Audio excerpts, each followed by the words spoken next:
Hello friends, నమస్తే. విశ్వవిఖ్యాత నట సార్వభౌమ నటసింహం నందమూరి బాలకృష్ణ గారి ఎన్బికే 111 అనే వర్కింగ్ టైటిల్ మూవీ గురించి ఈరోజు మనం మాట్లాడుకుందాం. సో ఎన్బికే 111 గురించి కొన్ని అప్డేట్స్ అయితే వచ్చాయి. దాని గురించి ఏంటిది, సరే మరి మూవీ ఉంటుందా ఉండదా, లేకుంటే స్టోరీ చేంజ్ చేస్తున్నారా అని చెప్పి కొన్ని పుకార్లు అయితే నడుస్తున్నాయి. మరి వాటిలో నిజం ఎంత అనేది మనం ఈ వీడియోలో డిస్కస్ చేద్దాం. మీరు మాత్రం మన ఛానల్ని కొత్తగా చూస్తున్నట్లయితే ప్లీజ్ లైక్, షేర్, సబ్స్క్రైబ్ చేయండి. ముఖ్యంగా బాలి గారి అభిమానులు జై బాలి అని చెప్పి కామెంట్ సెక్షన్ పగిలిపోయేలా కామెంట్స్ చేయండి. మన వీడియోకి హైప్ అనే ఆప్షన్ ఉంది, ప్లీజ్ హైప్ కూడా చేయండి అండ్ వీడియో చివరి వరకు చూడడానికి ట్రై చేయండి. ఇక లేట్ చేయకుండా మనం మాట్లాడుకుందాం. సో నటసింహం నందమూరి బాలకృష్ణ గారి మూవీస్ ఈ మధ్య కాలంలో వరుస పెట్టి హిట్లు అయితే అవుతున్నాయి. సో ఎప్పుడైతే అఖండతో నుంచి స్టార్ట్ అయిన జయత్రయాత్ర, ఆ తర్వాత వీరసింహారెడ్డి, భగవత్ కేసరి, డాకు మహారాజ్, ఆ తర్వాత అఖండ 2 తాండవం మూవీతోని ఇప్పటికీ బాక్సాఫీస్ పైన దండయాత్ర చేస్తూ బాక్సాఫీస్ ని షేక్ అయితే చేస్తుంది. రీసెంట్ గా 25 days అయితే కంప్లీట్ చేసుకుంది అఖండ 2 తాండవం. ఎన్ని కొత్త మూవీస్ వచ్చినా కూడా వాటి అన్నిటికీ గట్టి పోటీ ఇస్తూ మంచి కలెక్షన్స్ అయితే రాబడుతుంది. మనందరికీ తెలిసిందే అఖండ 2 తాండవ పైన ఎంత నెగిటివ్ ప్రచారం చేసినా కూడా అవన్నీ అక్షింతలై ఈ మూవీ మంచిగా కలెక్ట్ చేస్తూ సక్సెస్ఫుల్ గా రన్ అయితే అవుతుంది. సో 5th week కి అడుగు పెట్టబోతుంది ఇంకొక 2 రోజుల్లో. సో ఆశిద్దాం సంక్రాంతిలో కూడా ఈ మూవీ మంచిగా ఆడి ఇంకా మంచి కలెక్షన్స్ రావాలని చెప్పి కోరుకుందాం.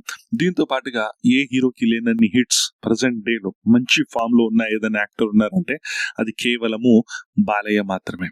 అవును, ఎందుకంటే వరుస పెట్టి 5 movies 100 crores గ్రాస్ రాబట్టిన మూవీస్ ఏకైక హీరో బాలకృష్ణ గారు మాత్రమే. కేవలం సీనియర్ హీరోస్ అనే కాదు, ఇప్పుడున్న స్టార్ హీరోస్ పాన్ ఇండియన్ జమానాలో కూడా మంచి హిట్స్ 5 వరుస పెట్టి హిట్స్ కొట్టడం అనేది అది మామూలు విషయం కాదు. ఒక మినిమం గ్యారంటీ ఒక కామెడీ యాక్టర్ కి, అలాంటి యాక్టర్స్ కి ఇలాంటి ఈ ఫీట్స్ ఉండడం కామన్. ఎందుకంటే ఒక స్టార్ యాక్టర్ అన్నప్పుడు దానికి ఉన్న స్టార్ క్యాస్ట్ వేరేలా ఉంటుంది, దానికి ఉన్న ప్రొడక్షన్ వాల్యూస్ వేరేలా ఉంటుంది. సో దానికి తగ్గట్టు మూవీ ఉంటుంది. సో ఒకవేళ కొంచెం తేడా కొట్టినా ఆ మూవీ అనేది ఫ్లాప్ అవ్వడం ఖాయం, ఎంత పెద్ద స్టార్ హీరోస్ అయినా. అవేవి బాలకృష్ణ గారికి వర్తింపజేయవు అన్నట్లు ప్రతి మూవీ రీసెంట్ టైమ్స్ లో హిట్ అవుతూ పోతుంది. బహుశా ఇది కలనా నిజమా అన్నట్లు జరుగుతుంది. కొందరు హీరోలకి ఒక 100 కోట్ల గ్రాస్ అనేది కష్టం అనుకుంటే వరుస పెట్టి 100 కోట్ల గ్రాస్ మూవీస్ అయితే తీయడం జరుగుతుంది బాలకృష్ణ గారు. అండ్ ఇప్పుడు ఎన్బికే 111 అనే వర్కింగ్ టైటిల్ తోని ఏదైతే వీరసింహారెడ్డి, గోపిచంద్ మల్లేని మంచి మాస్ డైరెక్టర్, ఆ గోపిచంద్ మల్లు నుంచి వచ్చిన మూవీస్ కూడా వరుస పెట్టి హిట్ అయితే అయ్యాయి. ఇప్పుడు ఇది ఏదైతే ఈ మూవీ ఏదైతే ఉందో మహారాజ్ అని చెప్పి వర్కింగ్ టైటిల్ అని చెప్పి పరిచయంలో ఉండే. సో ఇది ఉంటుందా మూవీ ఉండదా అంటే కొన్ని అప్డేట్స్ అయితే వచ్చాయి. సో మూవీ బేసిక్ గా స్టార్ట్ చేసినప్పుడు ఏదనుకున్నారంటే, సో ఇది పిరియాడికల్ అంటే పౌరాణిక చిత్రం తీద్దామని చెప్పి అనుకున్నారు. సో దీని దృష్ట్యా భారీ బడ్జెట్ మూవీ, దీనికోసం సాయి మాధవ్ గారు కూడా డైలాగ్ రైటర్ ఉన్నారు. దాంతోపాటు సినిమాటోగ్రాఫర్ గా అరవింద్ కేశవ్ గారిని కూడా ఏదైతే కాంతారా మూవీకి వర్క్ చేశారో వాళ్ళని తీసుకొని ఈ మూవీ భారీ బడ్జెట్ లో భారీ స్కేల్ లో నిర్మించడానికి అయితే రెడీ అయ్యారు. దాదాపు 200 నుంచి 300 కోట్ల బడ్జెట్ ఉండే ఛాన్సెస్ ఉంది ఈ మూవీకి. అండ్ ఇందులో బాలకృష్ణ గారు ద్విపాత్రాభినయం అంటే డ్యూయల్ రోల్ చేయబోతున్నారు. సో హీరోగా విలన్ గా 2 రోల్స్ బాలకృష్ణ గారే, నయనతారకు సంబంధించిన కూడా ఒక లుక్ అయితే రిలీజ్ చేయడం జరిగింది. సో ఇది కంప్లీట్ స్టోరీ అని కాదు, ఈ టైప్ లో మూవీ ఉండబోతుందని చెప్పి మనకైతే టాక్ వచ్చింది. అయితే ఈ రీసెంట్ టైమ్స్ లో మూవీకి ఉన్న ప్రొడక్షన్ వాల్యూస్ కానివ్వండి, మూవీకి ఉన్న స్కేల్ కానివ్వండి అండ్ మూవీకి ఉన్న టైం ని దృష్టిలో చూసుకుంటే బడ్జెట్ బాగా పెరిగిపోతుంది.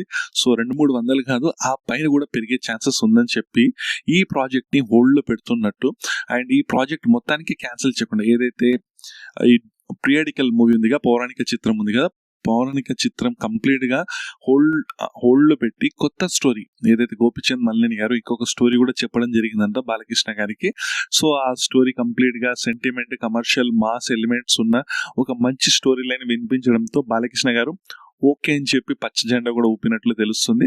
సో ఆ స్టోరీని పక్కన పెట్టి ఈ కొత్త స్టోరీ పైన ఇంకా స్క్రిప్ట్ వర్క్ కంప్లీట్ చేసి మూవీ స్టార్ట్ చేసే ఉద్దేశంలో ఉన్నట్లు తెలుస్తుంది. దీంతో పాటుగా కొరటాల శివతన్ కూడా ఒక మూవీ ఛాన్స్ ఉందా అన్నట్లు కూడా జరుగుతుంది. కానీ ఇంకా కన్ఫర్మ్ అయితే కాలేదు కొరటాల శివ గారితో. కానీ నెక్స్ట్ మూవీ ఏదైతే ఎన్బికే 111 ఉందో అది గోపిచంద్ మల్లేని గారితోనే ఉండబోతుంది. సో భారీ స్కేల్ ఉండడం వల్ల బడ్జెట్ పెరిగిపోవడం వల్ల, దాంతోపాటు టైం టేకింగ్ ఉండడం వల్ల, ముఖ్యంగా ఏంటంటే ఓటీటీ రైట్స్ ఏవైతే సినిమా ప్రొడ్యూసర్కి కేవలము థియరటికల్ బిజినెసే కాకుండా ఓటీటీ పైనే చాలా వరకు బేస్ అవుతున్నాయి. ఇప్పటి వరకు చాలా మూవీస్, ఎవరైనా ప్రభాస్ గారి మూవీస్ కానివ్వండి, ఇంకా హిందీ యాక్టర్ మూవీస్ కానివ్వండి, Telugu actor movies, even star heroes కానివ్వండి, థియరటికల్గా అంత పర్ఫామ్ చేయకుండా ఓటీటీ ఉండడం వల్ల వాళ్ళకి ఏమవుతుంది అంటే మంచి కలెక్షన్స్ అయితే అక్కడ రాకున్నా ఇక్కడ వీళ్ళు చేసుకున్న బిజినెస్ వల్ల వీళ్ళు సేఫ్ అయితే అవుతున్నారు ప్రొడ్యూసర్స్.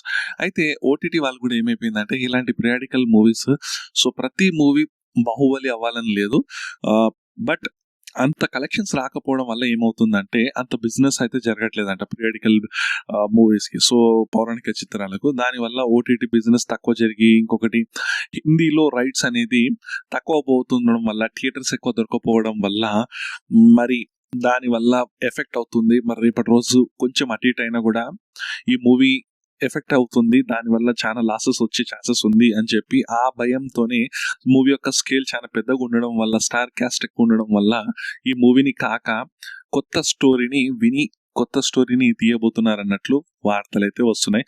సో నేనైతే ఒకటే చెప్తా, మూవీ స్కేల్ ఏదైనా ఉండని, బడ్జెట్ ఏదైనా ఉండని, కంటెంట్ పైన మనకు నమ్మకం ఉంటే, కంటెంట్ మనము ఏదైతే అనుకున్నామో ఆ రేంజ్లో తీయగలిగితే దాన్ని ఎవ్వరు ఆపలేరు. దాని బడ్జెట్ ఎంతైనా కానివ్వండి, దాని స్కేల్ ఎంతైనా ఉండనివ్వండి, దాని కాస్ట్ ఎంతైనా ఉండనివ్వండి. కాంతార చూడండి, ఒక చిన్న రీజనల్ మూవీ ఈరోజు 800 కోట్లు Kantara chapter 1. Kantara first chapter వచ్చేసి 250 crores ప్లస్ తీసుకొచ్చింది. అటు బాహుబలి చూడండి, అప్పటి వరకు అసలు పాన్ ఇండియాలో అసలు ఎలాంటి సినిమా లేకుండే, బాహుబలితో స్టార్ట్ అయింది. కేవలం 150 కోట్లతో స్టార్ట్ అయిన ఆ సినిమా 650 కోట్లు ఫస్ట్ పార్ట్, సెకండ్ పార్ట్ వచ్చేసి 18 కోట్ల ప్లస్ తీసుకొచ్చింది బాహుబలి. అలా చిన్న సినిమా పెద్ద సినిమా మార్కెట్ ని ఓపెన్ చేసిన సినిమా అది బాహుబలి. సో మీరు బడ్జెట్ ఎంత అవుతుంది, స్కేల్ పెరిగిపోతుంది అని చెప్పి ఆలోచించకండి.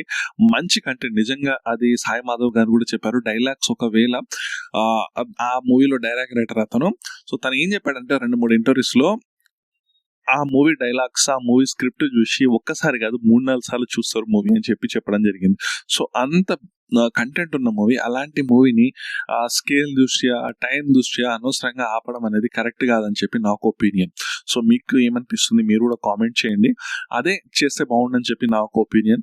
బట్ చూద్దాం, మరి మనకి ఇది కన్ఫర్మ్ ఇన్ఫర్మేషన్ కాదు, అఫీషియల్ ఇన్ఫర్మేషన్ కాదు, సోర్సెస్ ప్రకారమే మనం చెప్తున్నాం కాబట్టి మరి చూడాలి మరి ఎలాంటి అప్డేట్ అయితే వస్తుంది అనేది. సో ఇంతే గైస్ ఈ వీడియోకి. మీరు మాత్రం మన ఛానల్ని ప్లీజ్ లైక్, షేర్, సబ్స్క్రైబ్ చేయండి అండ్ మన ఛానల్లో కామెంట్ చేయండి.